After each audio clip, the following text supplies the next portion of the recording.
Hey guys, tonight we're talking about life expectancy in the Middle Ages, a time when simply waking up in the morning counted as a personal achievement. So before you get comfortable, take a moment, like the video and subscribe. But only if you genuinely enjoy what I do here. And let me know in the comments where you're tuning in from and what time it is for you. It's always fascinating to see who's joining us from around the world. Now dim the lights, maybe turn on a fan for that soft background hum, and let's ease into tonight's journey together. If medieval history had a most misunderstood statistic award, it would go, without competition, to this sentence: people in the Middle Ages only lived to about 30. This line gets repeated so often that it has basically achieved folklore status. It is quoted confidently, dramatically, and almost always incorrectly, usually by someone who has never stopped to ask what an average actually is. Because this number does not mean medieval adults woke up on their 30th birthday, looked in the mirror, and said, "Ah yes, the time has come," before gently collapsing into the nearest ditch. What it actually means is that childhood was an obstacle course designed by fate on a bad day. Life expectancy is an average, not a countdown timer. And medieval averages were absolutely demolished by infant and child mortality. When huge numbers of children die very young, and in the Middle Ages they did, the math becomes deeply unhelpful.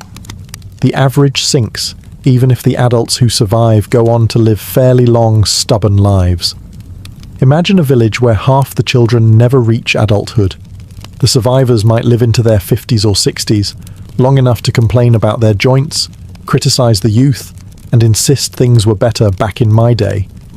But the average still looks grim, because the early deaths pull the number down like an anchor tied to a sinking boat. This is why medieval life expectancy looks horrifying on paper. Birth itself was risky. Infancy was dangerous. Childhood was a long series of chances to get unlucky. There were no antibiotics, no vaccines, no germ theory, and no one saying, "Maybe don't drink that." A fever was not a minor inconvenience. It was a negotiation. A small cut was not an annoyance. It was a potential career-ending injury for your entire life. The medieval world was not filled with weak adults.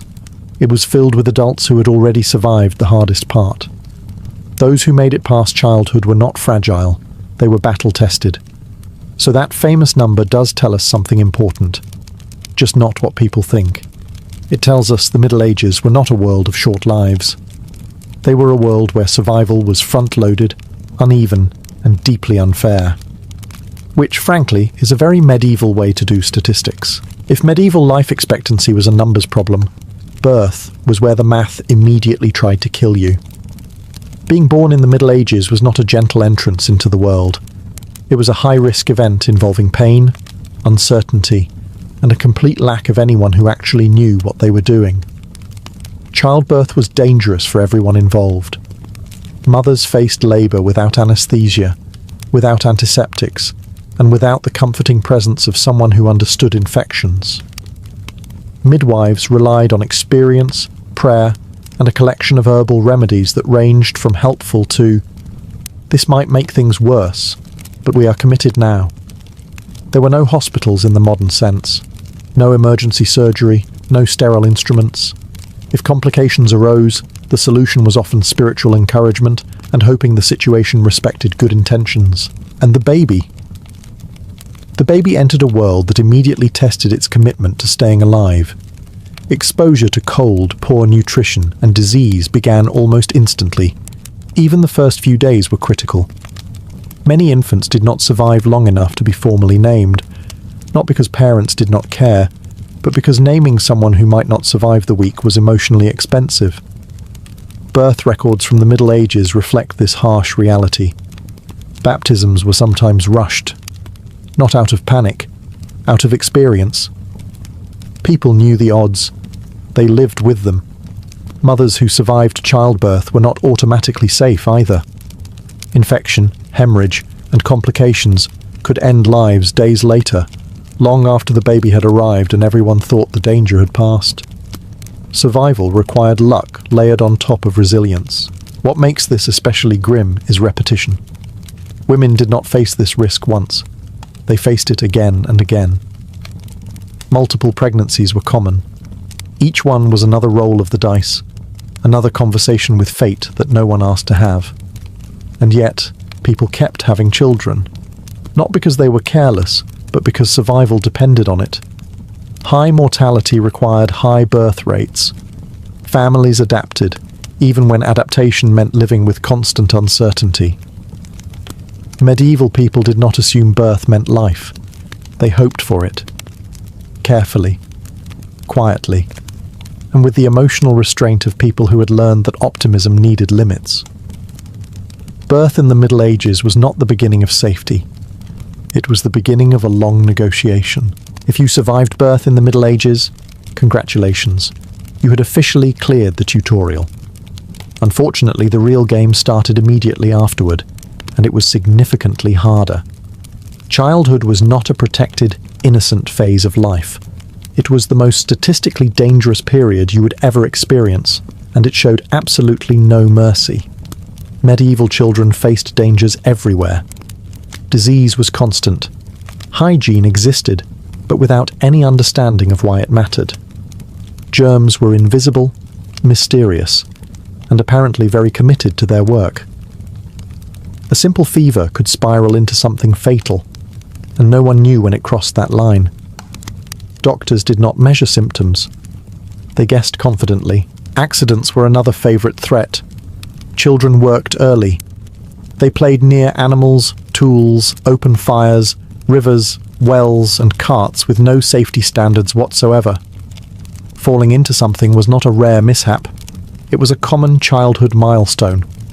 And without modern medical care, injuries that seem minor today could quietly end a life. Nutrition didn't help. Many children lived on diets heavy in grains and light in variety. In good years, this was manageable. In bad years, it weakened bodies and lowered resistance to illness. Hunger made everything worse, including survival. Parents knew this. They watched children grow with a mixture of love and restraint. Every milestone was celebrated quietly, cautiously, as if joy itself might attract bad luck. The longer a child lived, the better their chances became, but no one ever fully relaxed. This is where modern misunderstandings begin. We imagine medieval childhood as emotionally cold. It was not. It was emotionally careful. Loving deeply while expecting loss was a survival strategy. People learned to hope in measured doses, and yet, despite everything, many children did survive. Those who made it past the most dangerous early years grew stronger, tougher, and remarkably resilient. By adolescence, survival odds improved significantly. At that point, you had beaten the hardest level without even realizing it. Childhood in the Middle Ages was not short because people didn't value children.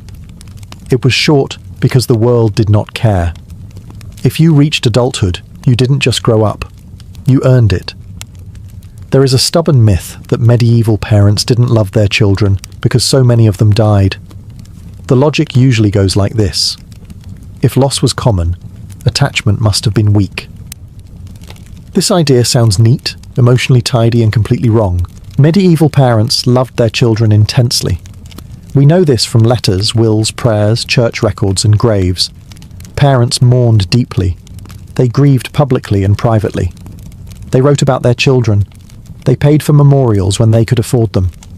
They did not shrug and move on like emotionally distant robots made of straw and theology. What medieval parents practiced was not emotional detachment, it was emotional management. When death is common, you do not stop loving. You stop assuming.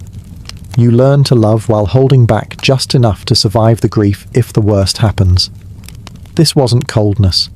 It was experience. Parents celebrated milestones carefully.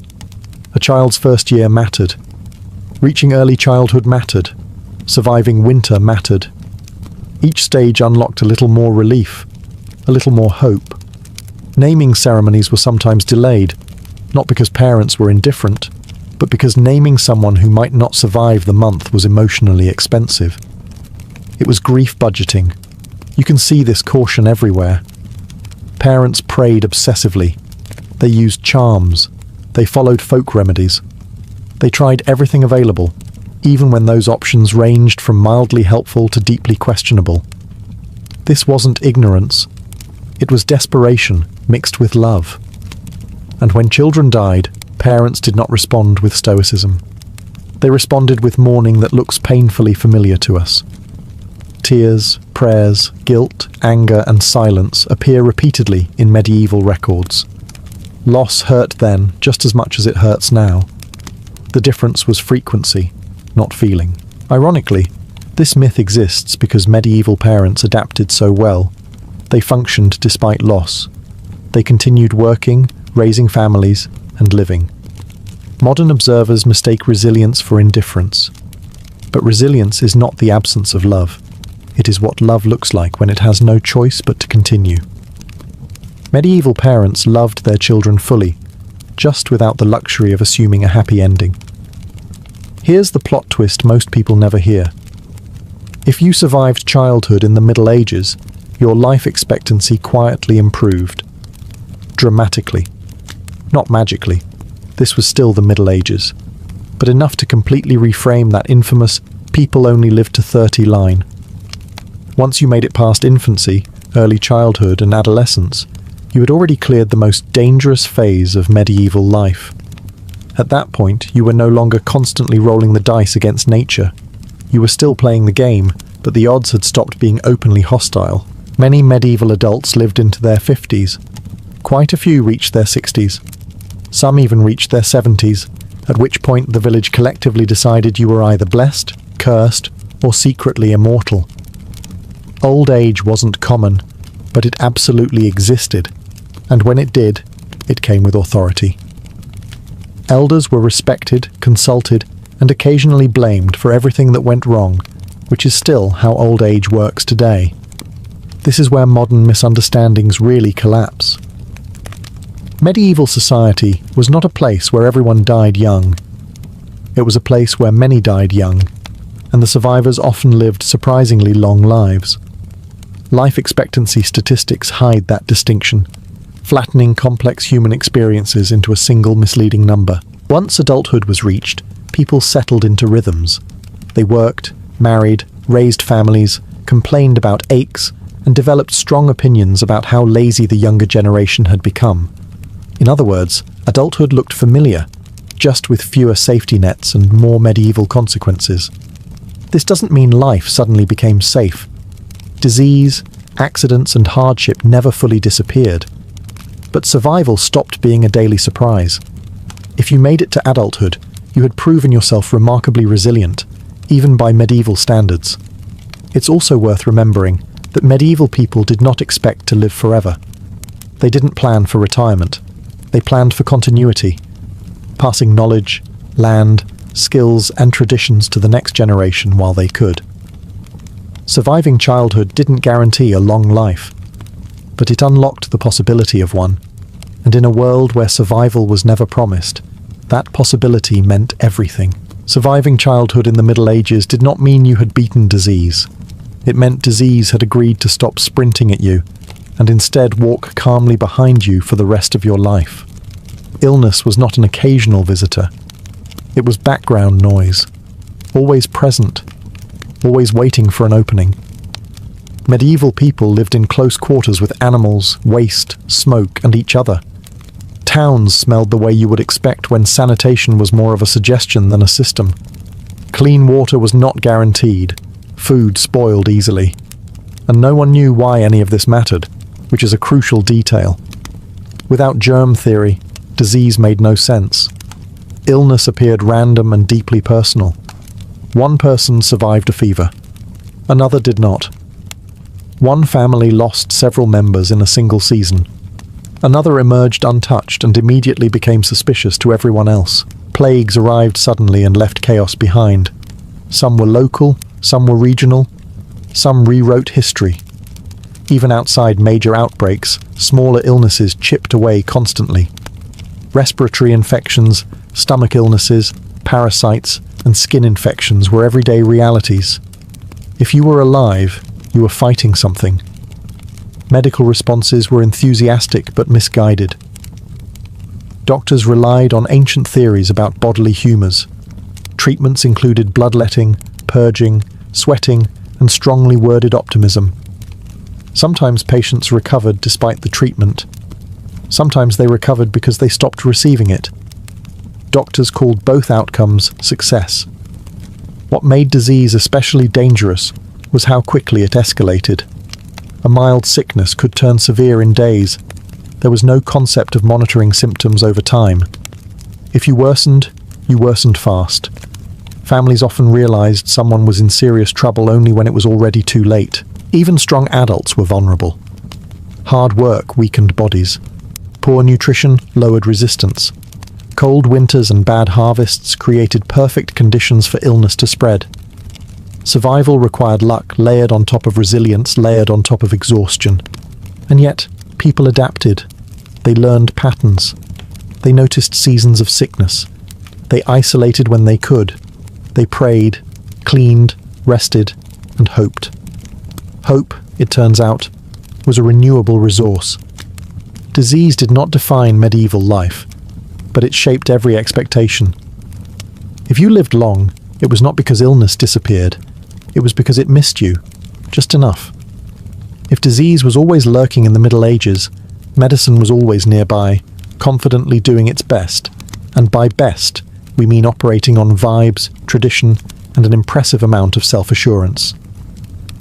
Medieval medicine was not useless, but it was deeply optimistic about how little evidence it needed. Doctors believed the human body was governed by 4 humours: blood, phlegm, yellow bile, and black bile. Illness, they thought, came from imbalance. The solution, naturally, was to remove something, usually blood, often a lot of it.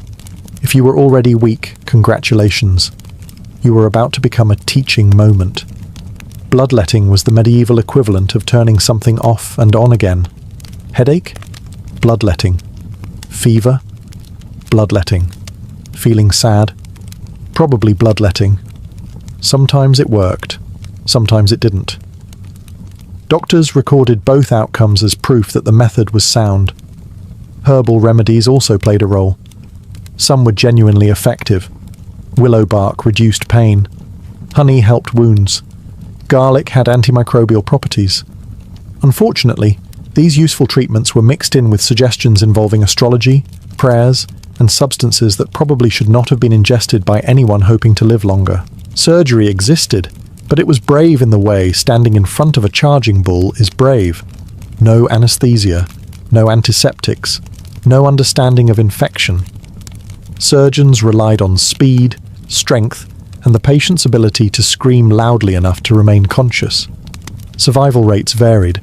Midwives and folk healers often had better practical knowledge than formally trained physicians. They learned through experience rather than ancient texts. But even they were limited by what the era understood, which was not much. The most dangerous part of medieval medicine was confidence. Doctors believed strongly in their methods. Patients trusted them because alternatives were limited to prayer or doing nothing. Sometimes doing nothing was actually the safer option, but this was difficult to explain when a man in robes was holding a knife and looking hopeful.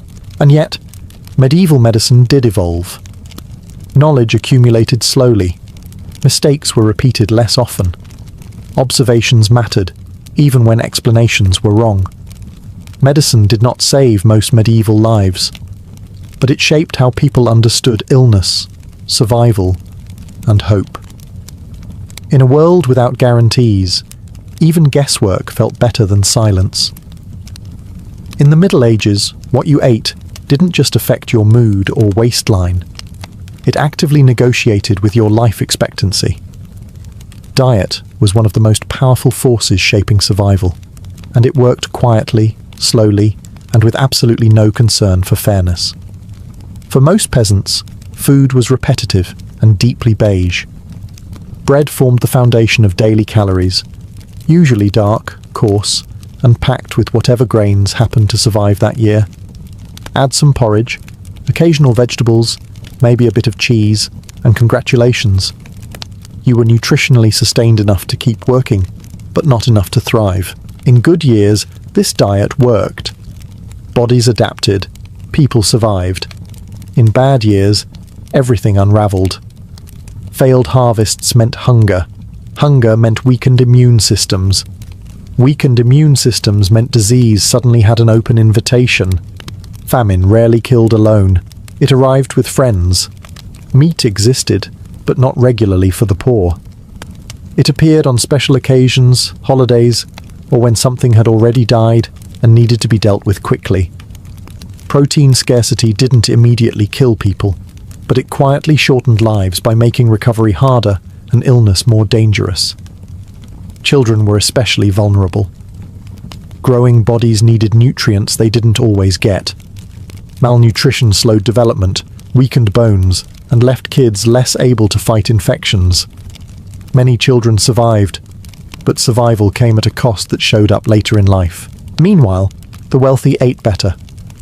More variety, more protein, more calories.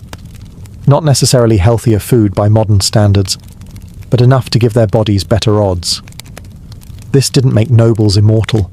Disease still reached them, but it nudged the statistics in their favor. Seasonality mattered. Winter diets were worse. Fresh food disappeared. Preservation methods were limited. People ate what they had, even when it wasn't ideal. Mouldy bread, watered-down ale, and questionable leftovers were normal. Complaining didn't help. Starving faster didn't either. What makes medieval diet especially tragic is how invisible its effects were. No one collapsed dramatically from eating poorly. Instead, people grew weaker over time. They healed more slowly. They survived fewer illnesses. Their lives shortened not with a bang, but with a gradual loss of resilience. Diet didn't decide who lived or died on a single day. It decided who had a fighting chance when something went wrong. And in the Middle Ages, something was always going wrong. If disease and diet didn't end your life outright in the Middle Ages, work patiently waited its turn. Medieval labor was not something you did for 8 hours and then complained about online. It was constant, physical, repetitive, and performed with the understanding that stopping was not an option unless you were actively dying. And sometimes, not even then. For peasants, work began early and ended late. Farming meant ploughing, planting, harvesting, hauling, threshing, repairing tools, fixing fences, and doing it all again next year. There were no ergonomic tools, no safety standards, and no concept of lifting with your legs. Your back was expected to figure it out on its own. Injuries were common and cumulative. A twisted ankle never fully healed. A damaged shoulder became permanent. A bad fall might not kill you immediately, but it would quietly reduce everything you could do afterward. And when your body failed, your ability to survive went with it. Work didn't usually kill people dramatically. It killed them slowly, through exhaustion, vulnerability, and wear. A weakened body was less resistant to illness. A tired person healed poorly. An injured worker became dependent, and dependency was dangerous in a world without social safety nets. Children worked early too, not because medieval parents were cruel, but because survival required it. By the time someone reached adulthood, their body had already logged decades of strain. This meant that even those who lived into older age often did so with chronic pain, reduced mobility, and a deep familiarity with suffering. Craftsmen and tradespeople fared slightly better. Their work was still hard, but less punishing than full-time agricultural labour. This difference shows up in records. Some professions lived longer on average, not because they were safer, but because they were less destructive over time. The irony is that hard work was valued culturally. Labour was moral. Idleness was suspicious. People took pride in endurance, even when endurance shortened their lives. Complaining was allowed, but quitting was not. Work didn't usually end life on a single day. It reshaped bodies year by year until something else finished the job. And if you made it to old age, every ache was a record of survival, written directly into your bones. Medieval life expectancy was already unfair, but for women the difficulty setting was quietly turned up without anyone asking for consent. Women faced nearly all the same dangers as men: disease, hunger, hard labour, and accidents. and then added one more recurring threat that never took a day off: childbirth. Pregnancy in the Middle Ages was not treated as a medical condition. It was treated as an inevitable life event that everyone hoped would go well. There were no ultrasounds, no emergency interventions, and no clear understanding of why things went wrong when they did. Complications were common. Outcomes were unpredictable. Optimism was mandatory. Childbirth itself was dangerous. Labor could last days. Bleeding, infection, and trauma were constant risks. If something went wrong, help was limited to midwives doing their best with experience, prayers, and whatever tools they had. Sometimes that was enough. Often, it wasn't. And the danger didn't end once the baby arrived. Post-birth infections quietly claimed lives days or weeks later. Women who seemed fine suddenly weren't. Families celebrated a successful birth, only to find themselves planning a funeral shortly afterward. Medieval joy had a short memory window. What made this especially cruel was repetition. Women did not face this risk once. They faced it repeatedly. Multiple pregnancies were common because survival depended on numbers. High child mortality required high birth rates. Each pregnancy was another roll of the dice with the same body, already weakened by labor, malnutrition, and work. Despite this, many women lived long lives. Records show women reaching older age, managing households, working fields, raising children, and becoming central figures in family and community life. Survival didn't mean ease. It meant endurance layered on top of responsibility. Men often died from violence or labor-related strain. Women often died from biology, doing what biology does with absolutely no concern for fairness.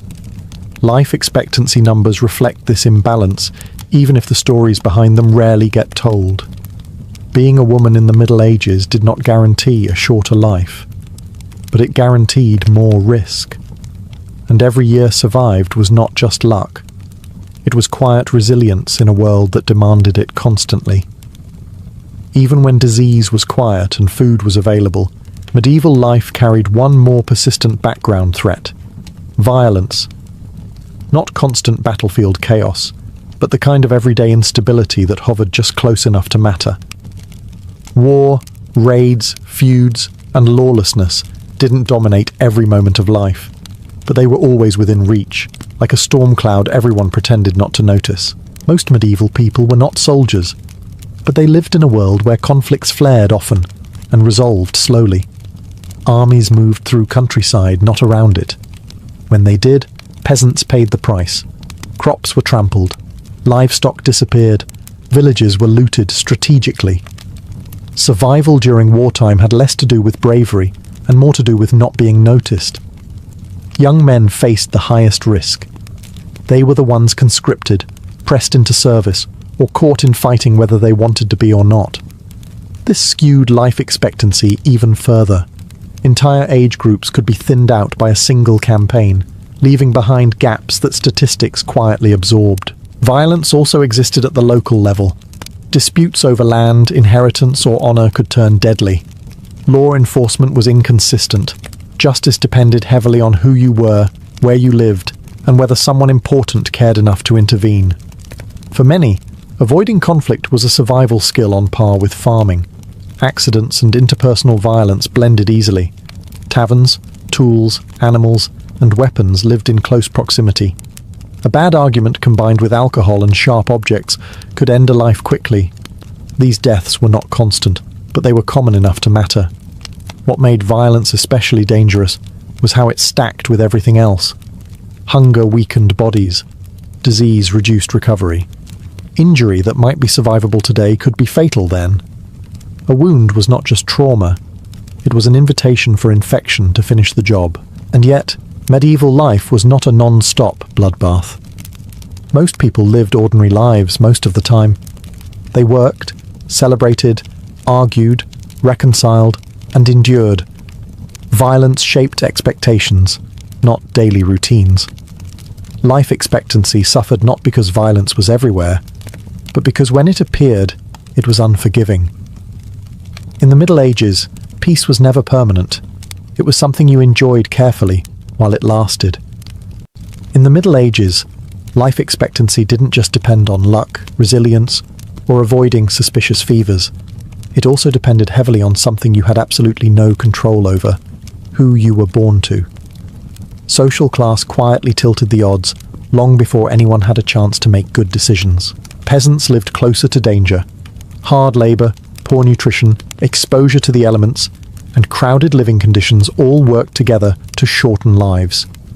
If you were poor, your body absorbed the cost of survival every single day.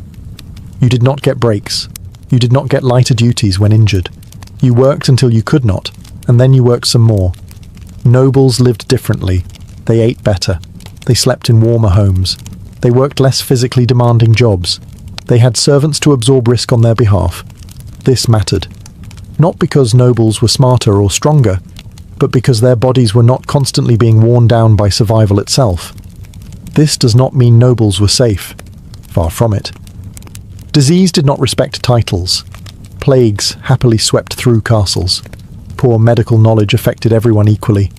And nobles had a habit of dying in wars, tournaments, and ambitious political schemes. Privilege improved odds, not outcomes. The clergy often lived longer than both peasants and nobles.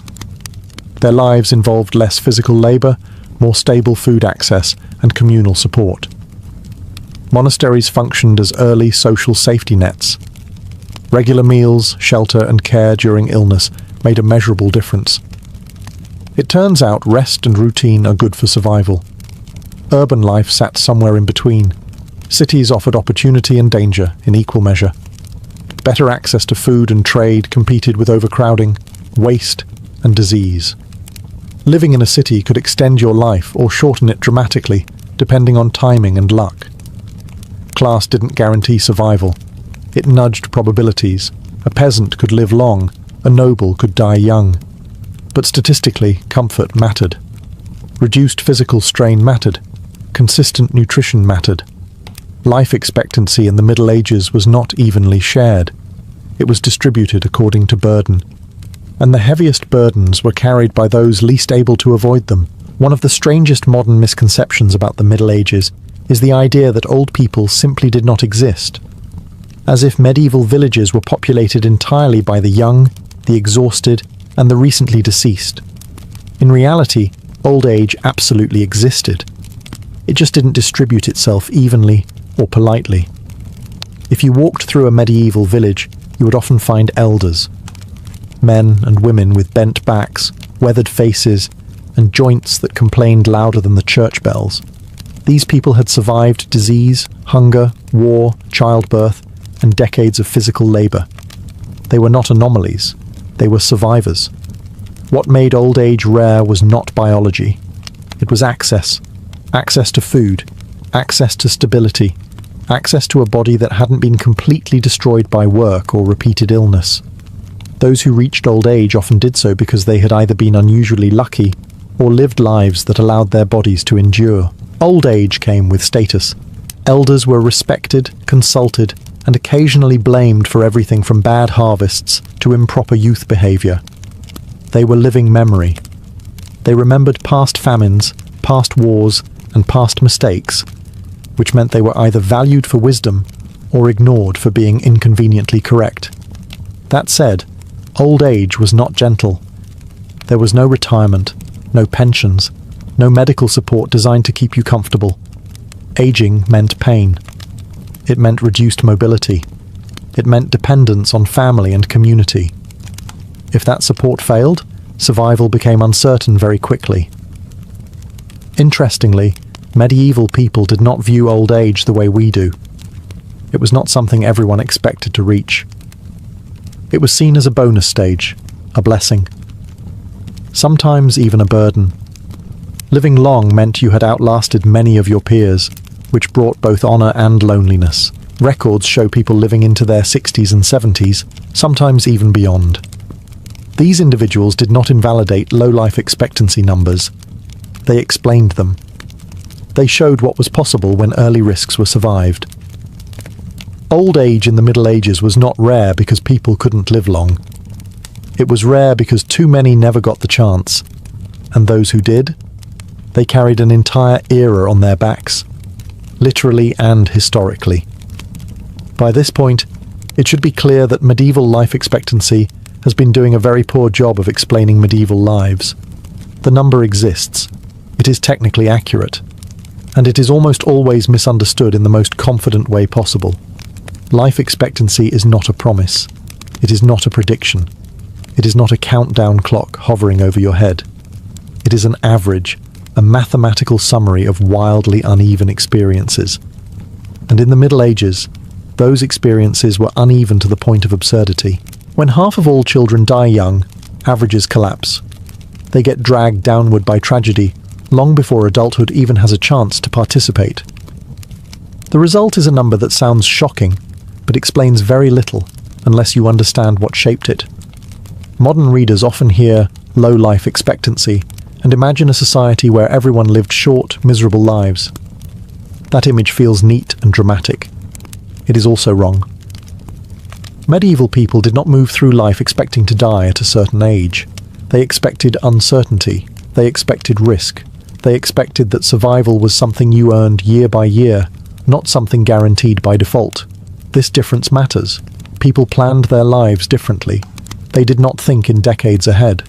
They thought in seasons, harvests, winters survived. Children grown strong enough to help. Each year lived was an accomplishment, not a stepping stone toward a fixed endpoint. Lifespan, the maximum age someone can reach, remained surprisingly stable across human history. What changed dramatically was how many people reached it. Medieval society filtered people early and harshly. Modern society filters far later. The ceiling did not move much. The floor did. Statistics hide that human truth. They compress grief, luck, endurance, and resilience into a single number and pretend it tells the whole story. It does not. It never has. Life expectancy tells us how dangerous a society is, not how fragile its people are. Medieval people were not biologically weaker. They were environmentally overwhelmed. Understanding this changes how we see the Middle Ages, not as a world of short lives, but as a world of high risk, where survival itself was an achievement worth respecting. When you step back and look at medieval life expectancy, without the misleading averages, a quieter truth begins to emerge. Medieval people were not constantly dropping dead at a fixed age, and they were not unaware of how dangerous their world was. They lived with that knowledge every day. Survival was not assumed. It was negotiated. Life in the Middle Ages was shaped less by a number and more by exposure. Exposure to disease, hunger, violence, childbirth, accidents, and exhaustion. Each of these risks shaved lives away unevenly, early, and often. Some people were taken quickly. Others endured long enough to become the quiet pillars of their communities. The difference was rarely moral, intelligent, or deserved. It was circumstantial. Medieval people did not expect long lives. They hoped for functional ones. A good year meant enough food, no serious illness, and everyone still breathing by winter's end. That was success. Planning decades into the future made little sense when next season was never guaranteed. And yet, people still loved deeply. They raised families, they passed on skills, they told stories, they complained about the weather, they argued with neighbors, they celebrated weddings and mourned losses with a familiarity that feels painfully modern. Shorter odds did not make life meaningless. If anything, they made it more immediate. The cruelty of medieval life expectancy is not that people died young. It is that death arrived unpredictably. Some lives were brief and unfair. Others were long and heavy with experience. The averages flatten those stories into something tidy and misleading. When someone did reach old age, it mattered. Elders were living proof that endurance was possible. They carried memory, perspective, and sometimes wisdom forged through loss. Their presence reminded everyone else that survival was not impossible, just uncertain. So the real lesson is not that medieval life was short. It was fragile. And in that fragility, people adapted. They worked, endured, and continued forward anyway. not because they misunderstood danger, but because living has always been an act of defiance against it. Life expectancy tells us how harsh a world is. It does not tell us how human the people living in it were. And medieval people were profoundly, stubbornly human, right to the end. Nefertari entered the world at a time when Egypt was preparing for one of its most powerful eras. Although her exact origins remain uncertain, what is clear is that she was raised far differently from most women of her age. This was not a girl trained merely to look regal in procession scenes or to sit silently behind a throne. From an early age, Nefertari received an education reserved for the elite: language, writing, religious symbolism, and court etiquette. She could read and write hieroglyphs fluently, a skill so rare that even many high officials lacked it. In a civilization where words were sacred and writing itself was seen as divine, literacy was power. Her name, Nefertari Meritmut, meaning the most beautiful of them all, beloved of the goddess Mut, carried religious and political weight. Beauty in ancient Egypt did not simply refer to physical appearance. It implied harmony, intelligence, moral balance, and divine favor. To be beautiful was to embody Maat, cosmic order itself. From the start, Nefertari was associated with this ideal, shaped to represent stability in a world ruled by gods and kings. Growing up within elite circles, she would have observed how power truly worked in Egypt. She saw how temples influenced politics, how alliances were sealed through marriage, and how queens could subtly shape policy without ever issuing commands. These lessons mattered. Egypt was not governed by brute force alone, but by symbolism, ritual, and careful performance. Nefertari learned how to speak when silence was expected, and how to remain silent when words could be dangerous. Religious training also played a central role in her upbringing. She became deeply familiar with the major gods and goddesses, particularly those associated with queenship, motherhood, and protection. This spiritual fluency later allowed her to step seamlessly into sacred roles normally dominated by priests and kings. She was not just present at rituals, she understood them.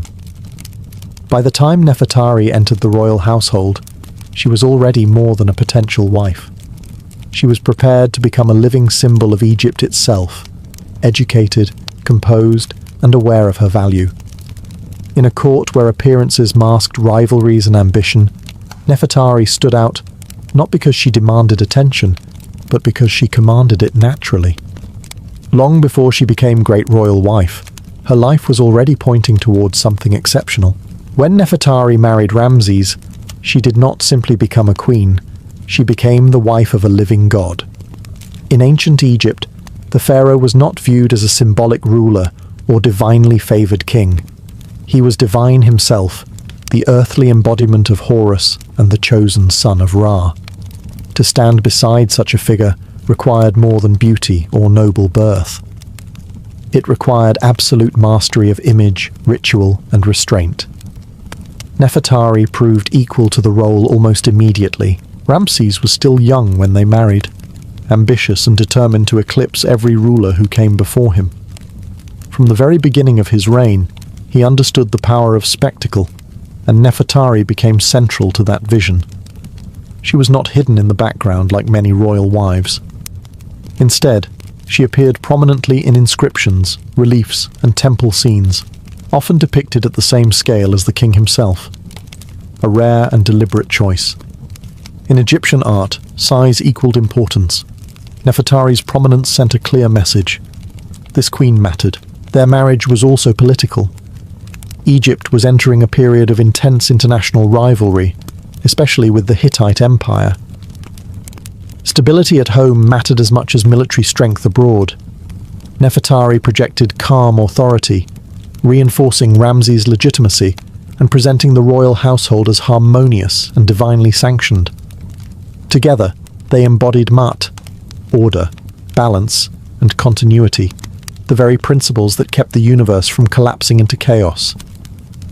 Yet this was not a passive partnership. Evidence suggests that Ramses genuinely trusted her judgment. Unlike many queens whose influence is inferred only indirectly, Nefertari's presence is explicit. She appears in religious roles typically reserved for kings, making offerings to gods, participating in sacred rituals, and acting as an intermediary between the divine and human worlds. This visibility was not accidental. It reflected her competence and the confidence placed in her. Emotionally, their bond appears unusually strong by royal standards. Ramses would later father dozens of children with multiple wives, but Nefertari remained his great royal wife, the primary queen, for many years. In inscriptions, he refers to her with language that goes beyond formula, emphasizing admiration and devotion. In a court built on hierarchy and power, Nefertari secured something rare, enduring favor. By marrying Ramses, Nefertari stepped into one of the most dangerous roles in Egypt. Surrounded by ambition, ritual, and expectation, she did not vanish into the throne's shadow. Instead, she helped shape its image, and quietly, its authority. Nefertari's greatest strength did not lie in ceremony alone, but in diplomacy, a skill that elevated her far beyond the role of a traditional consort. During Ramses' reign, Egypt was deeply entangled in international politics. The Near East was a fragile chessboard of rival powers, shifting alliances, and constant threats of war. Words, when used correctly, could prevent bloodshed. Nefertari knew this, and so did the king. Her most remarkable diplomatic role is revealed through surviving correspondence with the Hittite court, particularly with Puduhepa, the powerful queen of the Hittite Empire. These letters were not ceremonial greetings written by scribes and stamped with royal names. They were personal, warm, and politically precise. Nefertari addressed Puduhepa as an equal, "my sister," a term reserved only for rulers of the highest rank. This was not flattery. It was a statement of status. Through these exchanges, Nefertari acted as a stabilizing force following years of hostility between Egypt and the Hittites.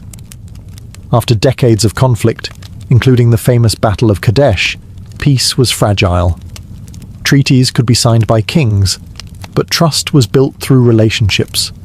Nefertari helped maintain that trust. She sent gifts of gold, fine linen, and luxury goods, reinforcing Egypt's wealth while signaling goodwill.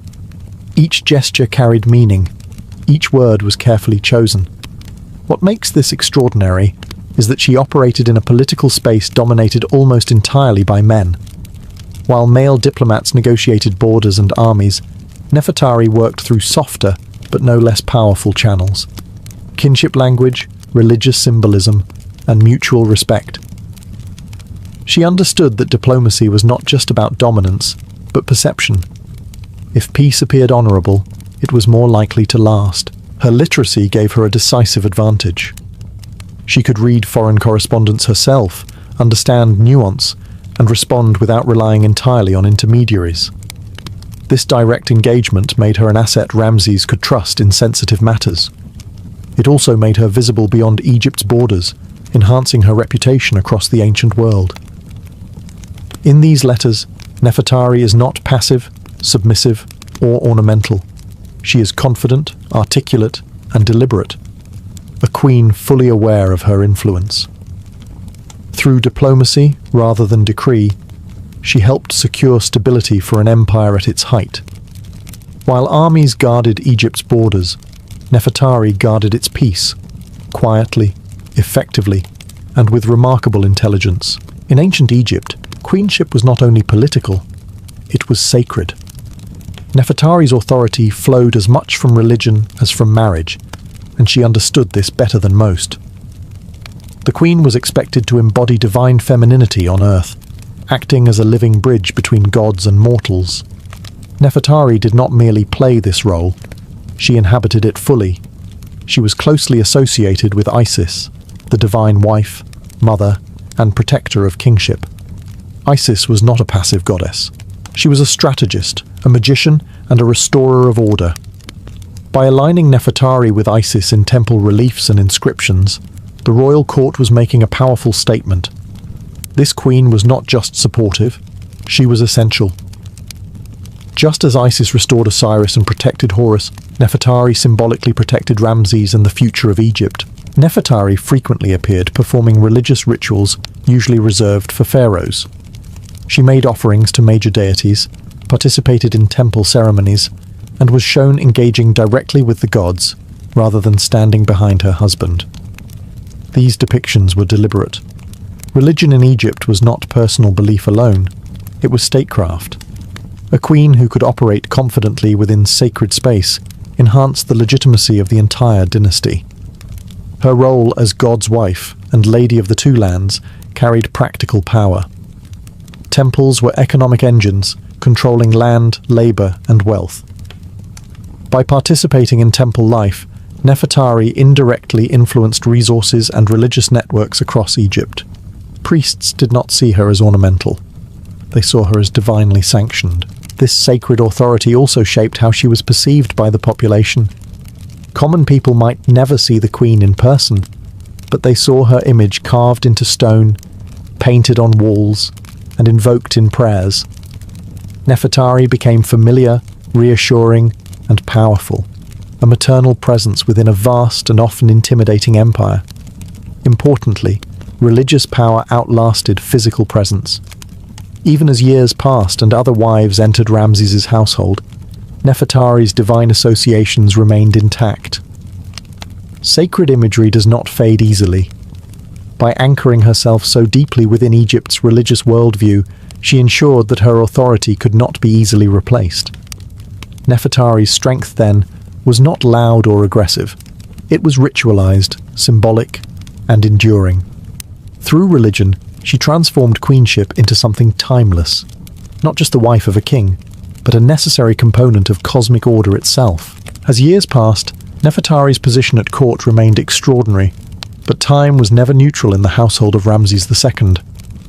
The king would live for decades and father many children with multiple wives, yet Nefertari's status as great royal wife carried a weight no other queen could easily replace.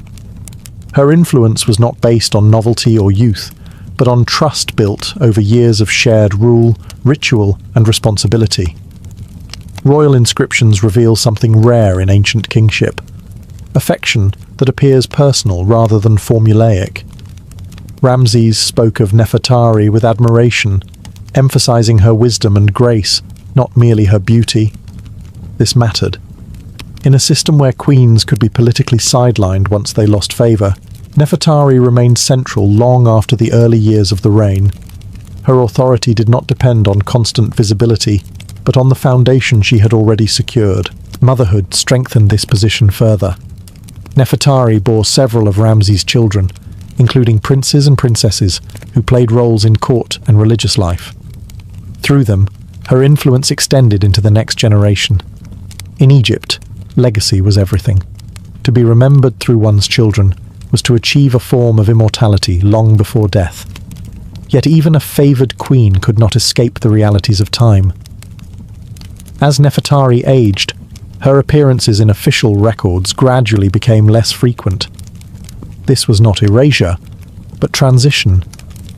Egypt's visual culture often emphasized idealized moments rather than chronological decline. Her image remained youthful, divine, and composed, frozen in perfection even as real life moved forward. What makes this phase of her life remarkable is the absence of rivalry or disgrace. There is no evidence of political downfall, exile, or replacement through scandal. Instead, Nefertari seems to fade gently from daily court life while retaining symbolic power.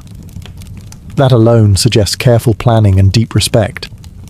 By the time her public presence diminished, her legacy was already secure. She had shaped the image of queenship under Ramses, influenced diplomacy, and anchored royal authority in religion. Younger queens might share the palace, but none carried her history. Nefertari's story during these later years is not one of loss, but of endurance. In an empire obsessed with permanence, she achieved what most never did: relevance that outlasted time, favor that survived change, and a legacy strong enough to remain untouched by silence. If Nefertari's life revealed her status, her tomb confirmed it beyond doubt. After her death, she was laid to rest in what is now considered the most spectacular burial ever created for an Egyptian queen. Tomb Q 66 in the Valley of the Queens. Nothing about this tomb suggests modesty or routine tradition.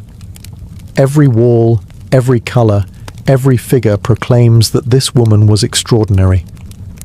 Unlike many royal tombs that emphasize power through sheer scale, Nefertari's burial space focuses on refinement, symbolism, and intimacy with the divine.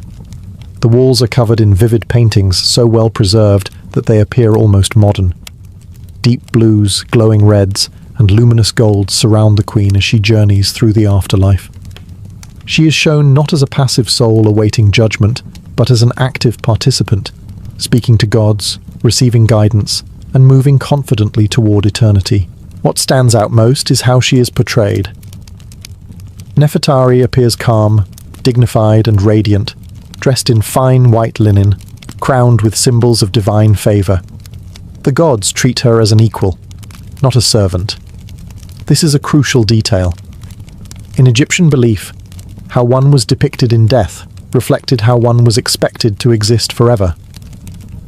Nefertari was not meant to vanish into the afterlife. She was meant to belong there. The religious texts illustrated on the walls, including passages from funerary books reserved almost exclusively for kings, further emphasize her elevated status. These were not decorations chosen lightly. They required approval, resources, and theological justification. Granting such texts to a queen was a declaration that her soul deserved the same protection and guidance as a pharaoh's. Even the placement of her tomb mattered. The Valley of the Queens was not merely a burial ground. It was a sacred landscape tied to rebirth and divine motherhood. By placing Nefertari there, the royal court aligned her forever with regeneration and cosmic renewal. Ironically, the tomb's perfection also underscores a mystery. Despite the grandeur, her mummy was never found there. Whether her remains were moved for protection or lost to ancient tomb robbers remains unknown. Yet perhaps that absence adds to her legend. In death, as in life, Nefertari refuses to be ordinary. Her tomb is not just a resting place. It is a statement, carved in stone and colour, that this queen was meant to be remembered forever. In death, Nefertari did not disappear into myth or abstraction. Instead, she entered a carefully constructed eternity, one designed to mirror the authority she held in life. Ancient Egyptian belief held that the afterlife was not a reward, but a continuation, a second existence that demanded preparation, knowledge, and divine approval. Nefertari was given all three. Inside her tomb, she is repeatedly shown standing before Osiris, not as a trembling soul awaiting judgment, but as a composed and confident figure. This visual language matters. Osiris was the ultimate authority over rebirth, decay, and renewal. To be depicted calmly in his presence was to signal moral perfection and spiritual readiness. Nefertari is not judged harshly. She is welcomed. She is also closely associated with Hathor, the goddess of love, joy, music, and protection of the dead. Hathor often appears guiding Nefertari, offering reassurance and safe passage. This pairing is deeply symbolic. Hathor was not only nurturing, but powerful, a deity who could destroy or protect. To walk beside her was to be under divine favor. The afterlife imagery emphasizes movement rather than stillness. Nefertari is shown walking, speaking, gesturing, and engaging. This reflects a belief that the soul remained active and conscious. Eternal life was not endless rest. It was eternal participation in cosmic order. The Queen's knowledge of sacred texts and rituals ensured that she would never be lost or confused in this journey. What is especially striking is the absence of fear. Many tombs include scenes meant to ward off dangers of the underworld, demons, traps, annihilation. In Nefertari's tomb, these threats are minimal. Her path is clear, illuminated, and protected. This visual confidence suggests that her spiritual status was considered unquestionable. This portrayal also reinforced memory among the living. Anyone who entered the tomb would see not a fragile mortal, but a victorious soul. In Egypt, remembrance sustained existence. To be remembered correctly was to live forever. Nefertari's afterlife scenes ensured that she would be remembered as composed, intelligent, and divinely accepted. Thus, her final transformation is complete. She is no longer only Queen of Egypt or wife of a king. She becomes something greater, a permanent figure within sacred cosmology. Even in death, Nefertari retains agency, dignity, and presence. Her eternity was not silent, it was deliberate. Nefertari's story does not end with her burial. In many ways, it begins there. Ancient Egypt was a civilization obsessed with memory, convinced that to be remembered was to continue existing. Names spoken, images preserved, stories retold. These were the tools of immortality. By that measure, Nefertari succeeded more completely than almost any royal woman of her time. Yet her legacy is marked by an unusual contradiction: overwhelming presence paired with physical absence. Her tomb survives in astonishing condition, her image vivid and alive, but her body is missing. No coffin remains, no mummy rests in the chambers prepared for her eternity. This absence has fueled centuries of speculation. Was her body moved to protect it from tomb robbers? Was it lost in antiquity? Or was it quietly reburied elsewhere, stripped of identity by time? The truth remains unknown. Paradoxically, this mystery has only strengthened her legend. Nefertari becomes more than a historical figure. She becomes an idea. Without physical remains to anchor her to mortality, she exists